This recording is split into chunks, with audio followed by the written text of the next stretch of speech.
from Abraham Hicks, who says, be as happy as you want to be in a world gone mad.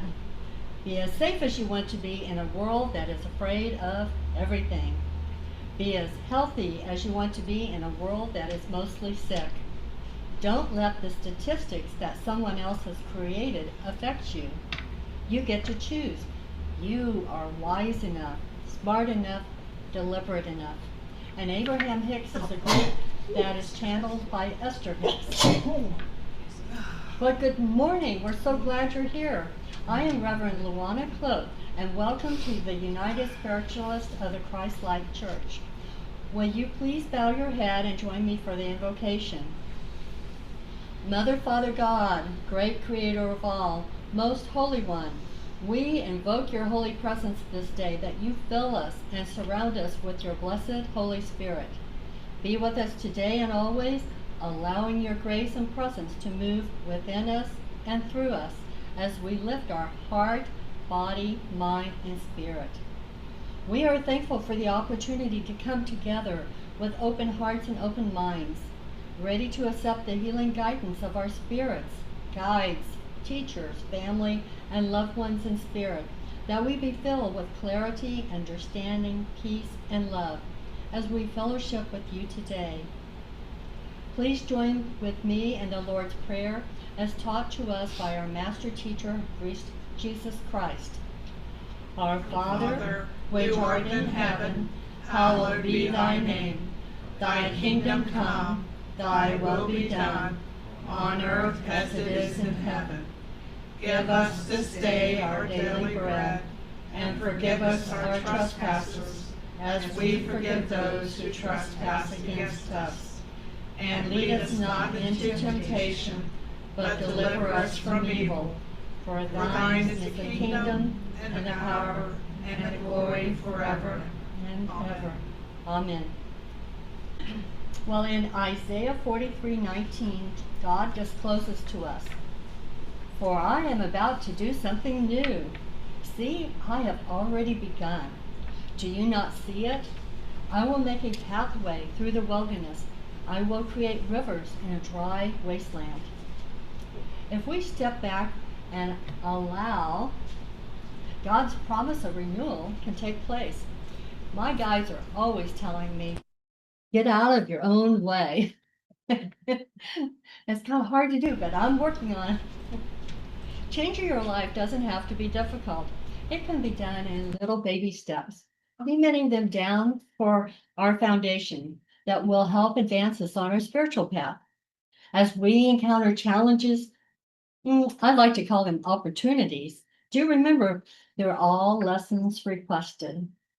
Even those we probably do not remember asking for them, especially the difficult ones. It's not what happens that's important, but how we respond and learn from them that shapes our future, both in this particular lesson and other related lessons. For with the universe, everything is related, everything is one. Today, my sermon, I'm going to talk about change your life, which includes looking at possible future regrets, the attitude of gratitude, and changes we can make. First is possible future regrets. Well, I'm looking at people at the end of their lives, and when they look back on their lives, what do they regret? And what do they wish they'd done different? Or I often notice and read about people that have near-death experiences. They look at life differently. And I thought, well, what would I regret? And even though I talk about living in the moment all the time, it seems like this thing still keeps creeping in with me about worrying about the past and being anxious about the future. And I'm getting better, and I'm working on it. And now I'd like to share a story with you, and it's entitled The Weight of the Glass, and I found it on inspirationallife.com. Some time ago, a female psychology student overheard a boy named Angel tell his friends about his worries regarding life. So she approached them and gave them an unforgettable lesson. As she walked toward them, she held on to a glass of water and asked them, how much do you think this water weighs? I don't know, said Angel with a shrug. 8 ounces? Wrong, the student said. 2 pounds. Wrong again. What is the right answer? Angel asked. The way I see it, the actual weight, the weight in numbers, is irrelevant. What's relevant is how much time a person spends holding it. What do you mean? Asked Angel. If you spend less than a minute holding the glass of water, you'll observe it's fairly light. Meanwhile, if you spend hours with it in your hand, your arm might ache. And at home, I was practicing, and I was holding it out the whole time. I kind of forgot to put the water around, even with my arm only, without the glass of water. It kept getting heavier and heavier. If you spend almost a day holding it, your arm's likely to cramp and feel numb, she explained. Oh, I suppose that makes sense. And then she said, yes, it's just like your worries. The longer you worry, the heavier your heart will feel. When we release worries and other things bothering us, the weight lifts and we can feel light, joy, and peace move into our lives. In Matthew 6:27, we find, can any of you, by worrying, add a single hour to your life? I doubt it. And another thing is that sometimes I get too serious. Maybe you do too. Um, I I'm kind of a goal seeker, if you hadn't noticed, and I'm so focused on the goal and so serious. Well, I'm missing out on the fun too. And I'm starting to realize the fun is on the journey, not the destination of getting the goal. To have fun on the journey and see the silliness of what happens along the way. This can add a different perspective. And something I like to do is play solitaire with physical cards. And I have the weirdest hands sometimes, and I just think, this is so silly. I really need that card, but not in that color. And so I just look at it like, oh, okay. Buddha shares with us all life is temporary. Why worry about anything that's only temporary? If I'm in thought patterns of lack, worry, anxiousness, negativity, and seriousness, I the universe is so good at delivering what we're thinking about. And so if we're anxious about something, the universe goes, okay, I'll help you. Here's some more anxiousness for you. And the law of attraction is at work here. And the law of attraction is like attracts like. Things of like vibration are attracted to each other. Attractive forces can both be positive or negative in their nature. And the strength and intention of mind and willpower determines the nature of the attraction.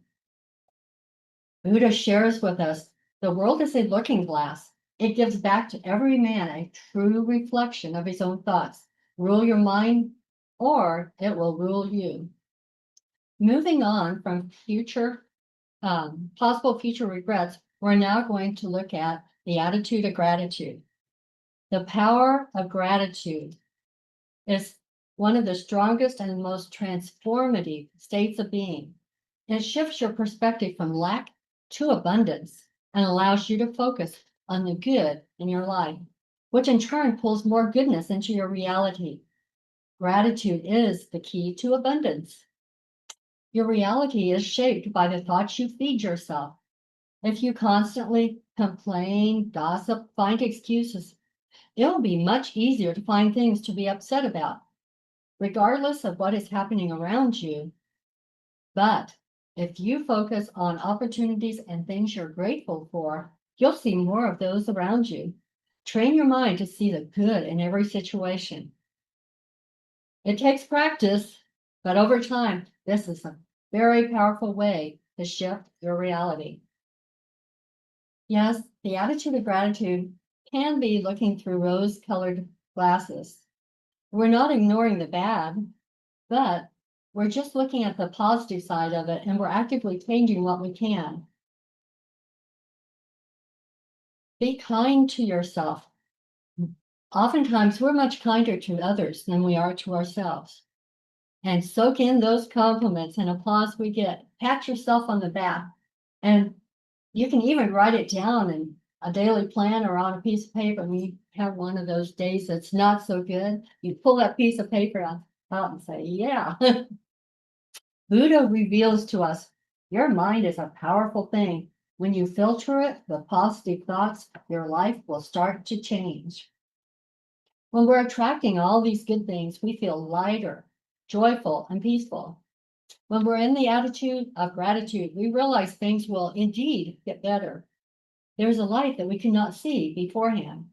Things will get clearer. We can think better. We attract good-hearted people. Well, yes, there will be those people appearing in our lives that have lessons for us. That if we look at it like it's a lesson instead of, they're after me, it makes a world of difference. Feel the emotion of something that's not so good, but then figure out the lesson, note it for the future, and then let the emotion go. And it's not always easy to stay in the attitude of gratitude, to stay in that positivity. And yes, I do fall off the wagon, but I'm trying. And then if we figure out what the lesson is, if the same thing comes up again in our future, then we know how to better handle it. And then it won't bother us as much either. A lot of things that used to really bother me, yeah, it just doesn't even affect me now. I don't want to admit that AGE might have something to do with it too. Oh, experience. I didn't say that was you. I was saying me. Buddha shares with us, mind is everything. What we think, we become. Moving from possible future regrets and the attitude of gratitude, we're now going to look at changes we can make. Well, as you know, Purple Haze is my joy spirit guide. And one morning I was laying in bed. It was about time to get up. And she was just talking a lot. And she had all these musings of changes that we can make. And even though Purple Haze shows herself as a 7-year-old, I know she has a lot of wisdom and knowledge. And so when she talks, I listen to her. And so Purple Haze and I decided to share her musings with you today. And she says, be like a spring bird. Wake up singing, happy as a lark. Watch the sun come up. And if you're not a morning person, soak in the sun. Your song. Live in the present moment. Cherish the tender morsels in your life, both food and the events you experience. When time to rest for the evening, find a comfortable place to land, a safe one, and have a wonderful rest to start out the next day with a happy tweet, tweet, tweet. Well, at that point, I said, you're so funny. And she said, I know it. That's a relationship. This is through journaling, by the way. I forgot to tell you how I actually am typing this. And so I just go in and lift it and put it in my sermon. And then she goes on to say, you can be a draft horse or a colt. And on the side, I looked up, and colt is a 4-year-old baby horse, 4 years old or less, and a filly is a 4-year-old female horse, or less than 4 years old. But she's using the word colt, the masculine, like we always say he. So she says, you can be a draft horse or a colt. A draft horse is one who works all the time. A field horse that plows the fields, working, working, working. On the other hand, a colt is a young, frisky horse who kicks up its heels on a daily basis, a youngster having fun, fun, fun. Which one are you? A draft horse or a colt? A combination of both is what's good in our lives. One who works and one who also plays, kicking up your heels. And I made the comment, both of these make sense to me. Then her attitude came in. Duh. You grew up on a small farm. enjoying nature all the time. All you had to do was step out the back door. Nature was before you.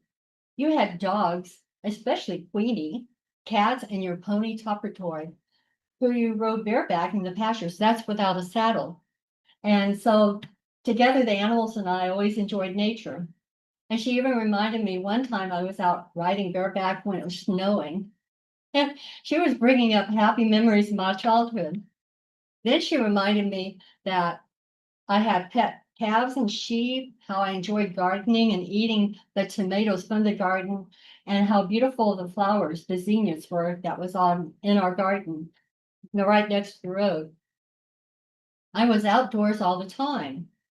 Here she is. She's reminding me it's good to be out in nature, which Pat can identify with her and Gigi, her doggie. They go out hiking all the time. And Purple Haze is reminding me to get lots of fresh air and sun, and that I was earthing. I went barefoot all the time, even though I didn't know it was called earthing at that time. And all these things were healthy, healthy, healthy. Well, she reminded me that my life right now is full of workforce activities, income taxes. Can you tell I was journaling in April? Paying bills, bookwork. And she's telling me, and she's telling you too, that you need some cold activities to balance. And that's enjoying nature, visiting parks, soaking up the sun, listening to the waterfalls, breathing in the fresh air, and sneaking some earthings, going barefoot even. You need nature time, cold time. And she reminds me that working, working, working can make you a dull boy or dull girl. And she's reminding me that cold time is not sitting in front of the TV. It's not taking a nap, and it's not playing solitaire. Like with the cards. She said, get out and about. And she said to sneak in a minimum of an hour a day to help balance your life. Take a nice walk in nature. Maybe you like to paint or create, whatever feels good to you. And 1 hour of play a day compared to the other 23 hours in a day, that's not that many. It's only 1 hour. And her musings made a lot of sense. Then Anita Morajani tells us, the more that you love yourself, the more you realize that you have a bigger purpose. Allow your soul to express itself through you, and you will see the outside world reflecting that purpose. Regarding self-love, she also shares with us, self-love doesn't mean you'll never fail. It means loving yourself, not despite of all your challenges, but because of them. It means not seeing your flaws as flaws, but seeing them as challenges that make you stronger. It really is about seeing right through you and seeing your soul. As we move into the attitude of gratitude, we move into the higher vibrations of acceptance, love, joy, peace, and sometimes even enlightenment. I'd now like to share a story with you entitled Soar Like an Eagle that I found on alltimeshortstories.com. Did you know that an eagle can foresee when a storm is approaching long before it breaks? Instead of hiding, the eagle will fly to some high point and wait for the winds to come. When the storm hits, it sets its wings so the wind can pick it up and lift it above the storm. While the storm rages below, the eagle soars above it. The eagle does not escape or hide from the storm. Instead, it uses the storm to lift it higher. It rises under stormy winds, which others dread. When the storm of life or challenges hits us, we can rise above them and soar like the eagle that rides the storm's winds. Don't be afraid of the storms or the challenges in your life. Use it to lift you higher in your life. Thus, if we take those storms or challenges that confront us, learn from them, and rise above them, we will be advancing in our lives. Ask yourself, what brings me joy? And do more of it. In closing, Buddha tells us mind is everything. What we think, we become. Release your worries. Embrace the attitude of gratitude. And Purple Haze tells us, be like a spring bird, wake up singing, tweet, tweet, tweet, and cherish life. For this upcoming week, I have a call of action for us. Be a cult. Take 1 hour a day to play, to walk, to create what feels good to you, and love yourself. Blessings.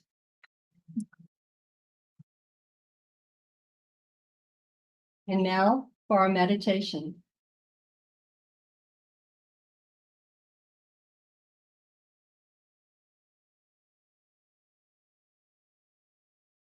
As you get into a comfortable position, uncrossing your legs, putting your feet flat on the floor, uncrossing your arms, and closing your eyes. Take a slow, deep breath in through your nose and pause, and out through your mouth. Bring your attention to your breathing. Imagine that you have a balloon in your belly. Every time you breathe in, the balloon inflates. Every time you breathe out, the balloon deflates. Notice the sensations in your abdomen as the balloon inflates and deflates. Your abdomen rising with the in-breath and falling with the out-breath. Let go of expectations or judgments. Breathe in light and breathe out darkness. As you take a deep breath in and then out, you feel your body begin to relax, to let go of the tensions that may have built up. And you allow that relaxation to spread slowly and comfortably throughout your entire body, allowing each muscle to become more and more relaxed. When we return to our breathing, we return to the present moment, our true home. I invite you to join me on a journey. Imagine that you are standing on a path at the edge of a small forest. The bright sun warms your back as you face the opening in the trees. The cool breeze from the forest is inviting you to enter. The path is clear and broad. It is easy to follow. And so you step into the forest. All around you, you can hear birds calling to one another. Their sounds are gentle and sweet. They are encouraging you to take a few more steps into their home. And so you do. A song sparrow appears near you on the path.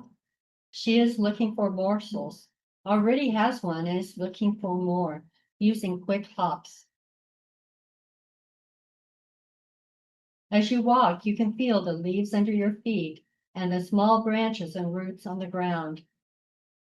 These remind you that the tall, wise trees are above, around, and below you, surrounding you with their peace and love. It feels good to have your feet touching Mother Earth. As you walk down the path, you hear the magical sounds of a gurgling stream. You can tell that the water is gentle, and you walk in the direction of the sound. Shortly in front of you opens a little clearing in the forest And in the middle of the clearing is a small pool. The pool is being fed from a stream cascading down a small rocky slope. As the pool is filled to overflowing, the water leaves the pool on the other side and continues its journey down the stream. Along the shore are trees and plants with their lush green foliage, reflecting in the quiet pools of the stream, welcoming you. The water is adding healthy negative ions to the air you are breathing. Take a deep breath. This feels good. Let out any anxieties you may have. Take another deep breath of this newly energized air. The water is speaking to you, wanting you to repeat these affirmations one by one, as you are worthy, a divine child of God. The affirmations are, I am the creator of my reality. I am healthy, energetic, and optimistic. I am in control of how I live my life. As you look up, you see the sunlight filtering through the luscious green leaves of the trees, reminding you it is time to return. You can now bid the forest and lovely stream goodbye, knowing they are inviting you to return anytime you wish.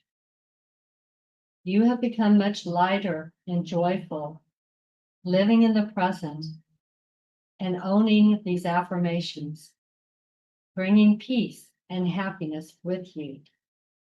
As you leave, you can hear the most glorious of music, for the stream is singing to you, praises to you and your goodness. You can now shift into the here and now, in your own time, at your own pace. Come back gently. Welcome back.